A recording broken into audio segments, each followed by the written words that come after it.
South India shopping mall, the wedding మంత్ర, సరికొత్త wedding collection, south India shopping mall.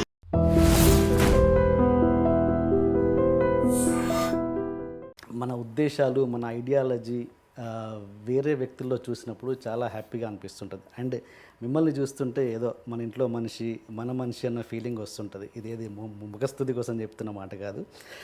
And అలా అనిపిస్తుంటుంది. And మన ideology వేరే వ్యక్తుల్లో చాలా ఆనందంగా ఉంటుంది. అండ్ వాళ్ళు సెలబ్రిటీ అయితే ఇంకా ఆనందంగా ఉంటుంది. అంటే మీ ఐడియాలజీలో మీ పద్ధతులు ఎంతో కొంత నేను ఫాలో అవుతాను కాబట్టి ఐఎమ్ ఫీలింగ్ వెరీ హ్యాపీ అండి. Except cigarettes and gambling. So మంచి అదే అంటే gambling is okay, cigarette is bad definitely. Gambling is okay, gambling is okay if you can see anything moderate is okay. Cigarette moderate కూడా not okay. Okay okay. And మీ భావాలు, ideology చూసుకుంటుంటే కొంచెం RGV గారికి దగ్గరగా ఉన్నట్టు అనిపిస్తుంటాయి. ఏమన్నా సింక్ అవుతా మీకు అనిపిస్తుంటుందా ఏ విషయాలు? ఎప్పుడు ఆలోచించాలా అలా, ఎప్పుడు మా ఇద్దరికి ఆర్గ్యుమెంట్ అవుతుంది తప్ప ఎప్పుడు ఫ్రెండ్లీ డిస్కషన్ పెద్దగా ఎప్పుడు అవ్వలేదు అనుకుంటా. నాకు గుర్తుంది. I don't no like what, అసలు ఎందుకు వచ్చింది ఆ థాట్? ఇది ఆర్జీవి కంపారిజన్ ఎందుకు వచ్చింది? చాలా ఓపెన్గా మాట్లాడుతుంటారు ఆయన కూడా మీలాగే. ఇంకా తనకు నచ్చినట్టుగా లైఫ్ లీడ్ చేస్తారు, ఎదుటి వాళ్ళ గురించి ఆలోచించడు. అట్లా చూస్తే చాలా డిఫరెన్స్ ఉందండి. అంటే నేను ఇంకా చాలా రెస్ట్రిక్టెడ్, తను జీవించేస్తున్నాడు, నేను అప్పుడప్పుడు బతకటానికి ట్రై చేస్తున్నాను. సో తేడా ఉంది. అండ్ యాక్టింగే నిజమా? నిజమే, తను 100% తను ఫీల్ అయ్యేదని చెప్తాడు అంతే. అంటే యాక్టింగ్ ఏముంటుంది, ఇంకా అంత ఓపెన్గా మాట్లాడిన తర్వాత యాక్టింగ్ ఏముంటుంది? ఓకే ఓకే అండి. అంటే అంటే మీకు పెద్ద ఫ్యాన్ అని చెప్పలేను కానీ నేను డెఫినెట్గా ఐ రెస్పెక్ట్ యూ లాట్ అండి. I love your ideology and I love the way you live. Definitely thank you so much. And okay, మనం ఇంటర్వ్యూ స్టార్ట్ చేస్తే మీరు ఇండస్ట్రీకి వచ్చాక బాబా అయ్యారా లేదా అంతకుముందే బాబా? అంటే మీ పేరు జగపతియా, జగపతి బాబు ముందేనా? తర్వాత బాబు లేదు, నా పేరు జగపతిరావు, అది కూడా మా తాతగారి పేరు. జగపతి బ్యానర్ కూడా తాతగారి పేరు, నా పేరు కాదు. ఓకే. అండ్ ఈ బాబు అన్న దాని మీద చాలా సినిమాలలో సెటర్లు కూడా వేశారు, లైక్ కృష్ణవంశీ గారు. అసలు అంటే బయట జనాల్లో ఉన్న ఉద్దేశం ఏంటంటే అసలు ఈ బాబు వాట్ ఈస్ దిస్ కల్చర్ అన్నట్టు ఒక డౌట్ అయితే ఉంది ప్రతి ఆడియన్స్కి. అండ్ ఏంటి అంటే మిమ్మల్ని ముద్దుగా బాబు అని పిలుస్తుంటారా హీరోలని, లేకపోతే ఒక రెస్పెక్టా? అది ఏంటి, దాని బ్యాక్గ్రౌండ్ ఏంటి? యాక్చువల్లీ నాకు తెలిసి కన్వీనియన్స్ కోసం చేసిన పని అది. ఓకే. ఇప్పుడు ఒక పెద్ద హీరో ఉన్నాడు, పేరుతో పిలవలేం, గారు అండి అనేది మళ్ళీ కొంచెం దూరం అయిపోతుంది ఒక రిలేషన్షిప్ ఒక డైరెక్టర్కి. ఐఎమ్ జస్ట్ థింకింగ్, ఇది నా థాట్. కో ఆర్టిస్ట్కి కానీ పిలవటానికి కానీ ఇట్ బికాస్ కన్వీనియన్స్కి బాబు అంటే రెస్పెక్ట్ ఉంది. ఒక రెండు రకాలు ఉన్నాయి, పెట్ నేమ్ లాగానే ఉంది, ఒక రెస్పెక్ట్ ఉంది, ముద్దుగా ఉంటుంది, రెండు మిక్స్ అయి ఉంటాయి కాబట్టి కన్వీనియంట్గా ఉంటుందని నా ఫీలింగ్. Okay okay. అంటే నాకు తెలిసి మీరు ట్రైన్డ్ ఆర్టిస్ట్ ఏం కాదు, అంటే ఫస్ట్ మీరు నేర్చుకున్నారు ఏం లేదు కదా, డైరెక్ట్ యాక్టర్ అయ్యారు? ఆల్మోస్ట్ అండి. అంటే మధు ఇన్స్టిట్యూట్లో చేశాను కానీ వెరీ హార్డ్లీ. ఓకే. అంటే మామూలు వాళ్ళ యాడ్లో ఫొటోస్ వేస్తుంటారు శ్రీకాంత్ గారిది, మరి మీరు ఎప్పుడు చూడలేదు అందుకని? చాలా తక్కువ, అంటే ప్రాబ్లీ నాకు గుర్తులేదు, 1-2 months చేశాను మరి గుర్తులేదు. వినోద్ బాలా వాజ్ దేర్, అంతవరకు గుర్తుంది నాకు. Okay okay. ఇంకెవరు గుర్తులేరు అసలు అక్కడ. సో ఆల్మోస్ట్ నో అన్నట్టే. Okay okay. అండ్ నేను ఎందుకు అడుగుతున్నానంటే క్వశ్చన్, అంటే చాలామంది బయట ప్రేక్షకులలో ఈ వంశపారపర్యం అన్నది రాజకీయాల్లోనే కాదు ఇండస్ట్రీలో ఉందన్నది అందరికీ తెలుసు. అంటే చాలా ఒక ఒపీనియన్, బ్యాడ్ ఒపీనియన్ ఏముంది అంటే ఈ వంశపారపర్యంగా ఎందుకు మమ్మల్ని రుద్దుతున్నారు, అలవాటు చేసి వాళ్ళని సక్సెస్ చేస్తున్నారు అని ఒక ఒపీనియన్ అయితే ఉంది. మీ కెరీర్ స్టార్ట్ చేస్తున్నప్పుడు మీరు కూడా మీ నాన్నగారు ప్రొడ్యూసరు, ఆయన కొడుకుగా మీరు ఎంటర్ అయ్యారు.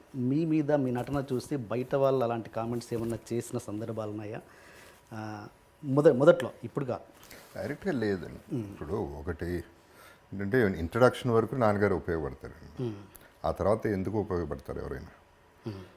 అది ఎంట్రీ టికెట్, ఒక అడ్మిషన్.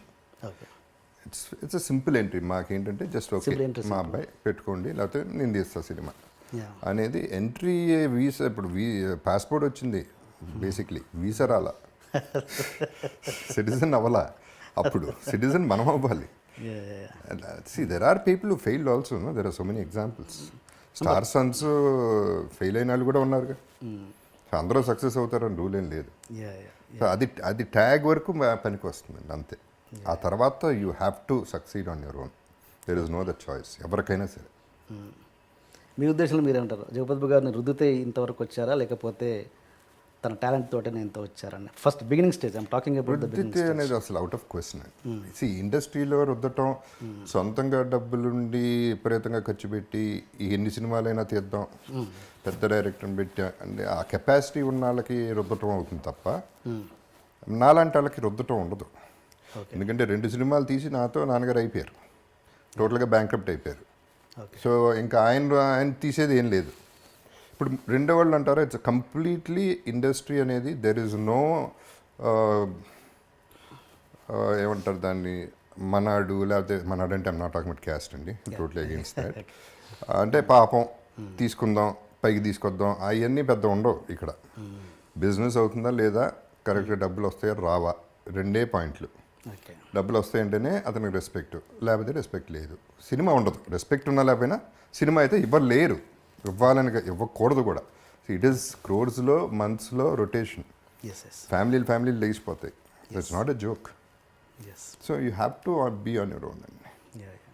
అండ్ మీ కెరీర్ని ఒకసారి అనలైజ్ చేసుకుంటే మీకు ఏమనిపిస్తుంటుంది అంటే, బాలకృష్ణ గారు, చిరంజీవి గారు, వెంకటేష్ గారు, నాగార్జున గారు, వీళ్ళ నలుగురు మీకంటే ముందుగా కెరీర్ స్టార్ట్ చేశారు, ఇంకా స్టిల్ దే ఆర్ రన్నింగ్. మీరు అనుకుంటే నా కెరీర్ ఎక్కడ హీరోగా ఆగిపోయింది, ఎందుకు వాళ్ళలో ఉంది ఏంటి నాలో లేనిది ఏంటి అన్నదానికి మీకు ఎక్కడ ఏమైనా సమాధానం దొరికిందా? ఇట్స్ ఎ గుడ్ క్వశ్చన్ అండి. అంటే నా లిమిటేషన్స్ ఎక్కువనే నాకు. ఒకటి, first of all I was an introvert. అసలు ఎవరితోనూ మాట్లాడేవాడిని కాదు, ఇప్పుడు కూడా తక్కువే మాట్లాడటం. 10 మందిలో బాగా క్లోజ్ అయితే తప్ప నేను మాట్లాడలేను అసలు ఫస్ట్. అదొకటైతే dance, I'm not great in dance, I'm not great in fights. Amitabh Bachchan also is not a dancer.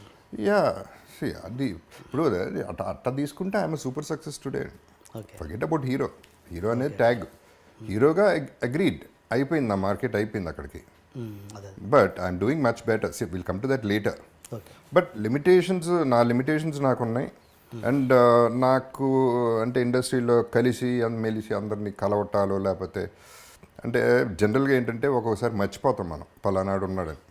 కలుస్తూ ఉంటే ఓకే ఉన్నాడుగా పెట్టుకుందాం అని ఇది ఫాలో అయిపోతుంది ట్రెండ్. సో అది కూడా నాకు తక్కువ ర్యాప్ మెయింటైన్ చేయటం అనేది. All these reasons. And I don't know, I'm an artist అండి first, more than a hero. ఇప్పుడు నాకు సాటిస్ఫాక్షన్ లెవెల్స్ ఎక్కువ మామూలుగా లైఫ్లో, అది ఏదన్నా కానీ. నేనేంటి అమెరికా వెళ్ళి చదువుకుందాం అనుకున్నాను, బట్ ఇంట్లో ఒప్పుకోలేదు. బికాస్ ఈ అమెరికా వెళ్తే మామూలుడు కాదు, 2-3 చేసుకుని వస్తాడు అని చెప్పి అలాగే డౌట్. సో అమ్మ పంపించలేదు. ఒక డ్రీమ్ గాన్. దెన్ స్టడీస్ అంటే నాకు ఇష్టం లేదు అసలు.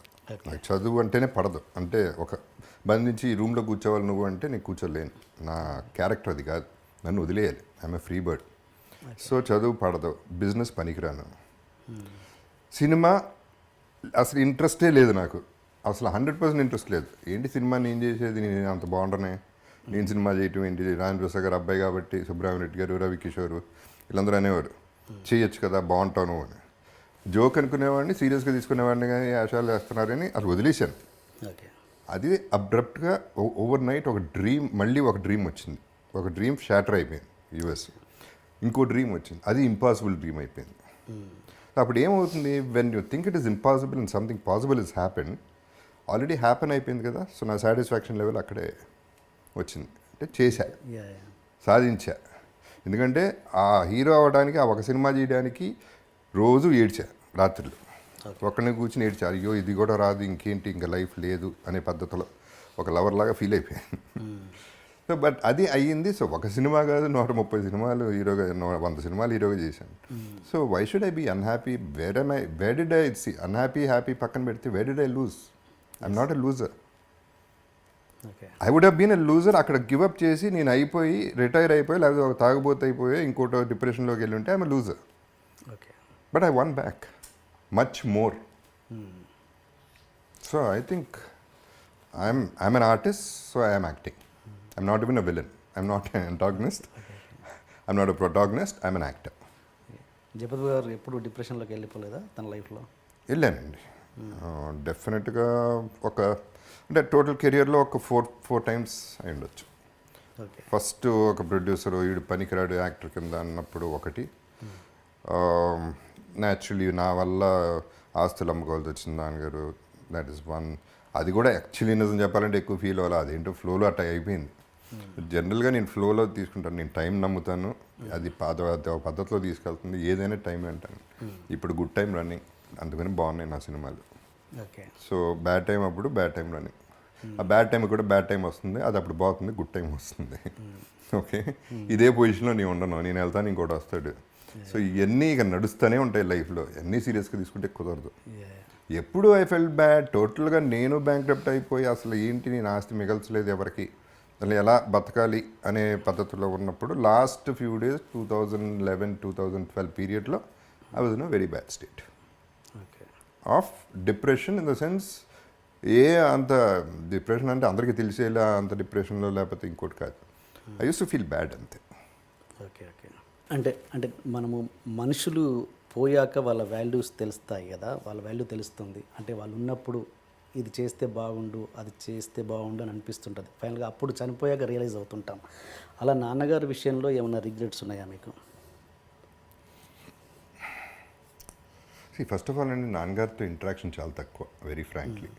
కాదు, మేము ఆయన బిజీగా విపరీతంగా బిజీగా ఉండేవారు, హార్డ్లీ ఎనీ ఇంటరాక్షన్ ఆయనతో, నెంబర్ వన్. అండ్ దెన్ ఆయన రిటైర్ అయిపోయిన తర్వాత నేను బిజీ అయ్యాను. సో అట్లా రెండు రకాలుగా జరిగింది. ఓకే. రిగ్రెట్ అంటే ఒకటి ఏంటంటే, నాన్నగారు ఎంజాయ్డ్ హిజ్ లైఫ్, ఆయన ఏమీ ఎక్కడ వెనకాడలేదు, డబ్బు కానీ ఏదైనా కానీ.